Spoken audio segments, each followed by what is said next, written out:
Again, Scott, I know you wrote this article. Take us through it. So 5 questions facing the Browns heading into free agency.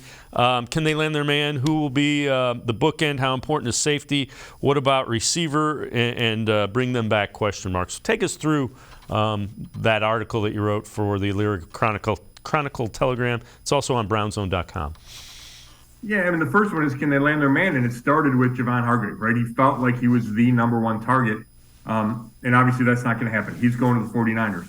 So then do they get their number 2 or number 3 guy, right? The bookend for Miles, I think it's really important. Jadeveon Clowney was a temporary fit there, or temporary fill there. And now they need to find a replacement for Clowney. And Alex Wright's not ready. So, do they go get a guy that can come in for a couple of years? Do they commit to a young guy, which they really haven't done since Andrew Berry's been in charge? It's been Olivier Vernon and then Jadeveon Clowney. Davenport, who I mentioned, is, I think, 26, 27. A couple other guys I've heard their names mentioned are in that age, kind of coming up for that second contract.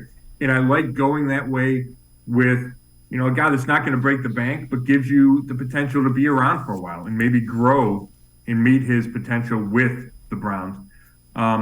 Safety and receiver, I think, are interesting. You hear a lot of big names. Jesse Bates at safety, McCole Hardman at receiver.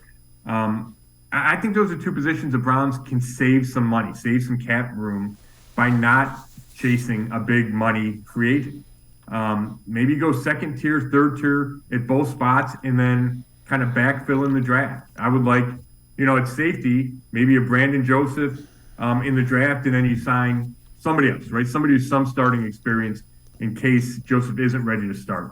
At receiver, could it be a Paris Campbell / Tyler Scott combination, and you add those guys to Amari Cooper and Donovan Peoples-Jones?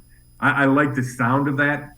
And then bring them back. It starts with Posick, and then it's just, for me, to the linebackers. You mentioned Taki. I know there's interest in both sides. It just makes sense. Taki played really well last year, even when he had to play in the middle. He got kind of forced in there, played really well before the ACL. But there's just not going to be a market for him because he's coming off the ACL, might not be ready. I know people around him think he's going to be ready for the start of the year, but you're not going to see him work out, right? It's just a question mark, and the Browns just have I think there's more of a comfort level there. And then Anthony Walker Jr. is the other guy. Yeah. Without question, Walker played really well a season ago. All right. The other thing to point out about Jones is a guy that, he's kind of versatile. So Draymond Jones, who you mentioned could be a DT tackle, a DT target rather. They can kick him out. He did kick out and play some end. So you get that dual threat. The trade-off is he's not as big as you might want as a defensive tackle.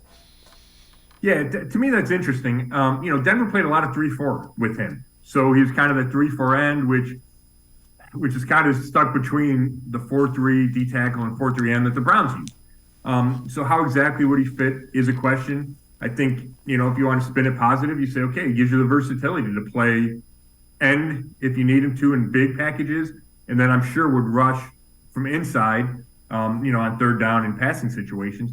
I think the Browns like the idea of that.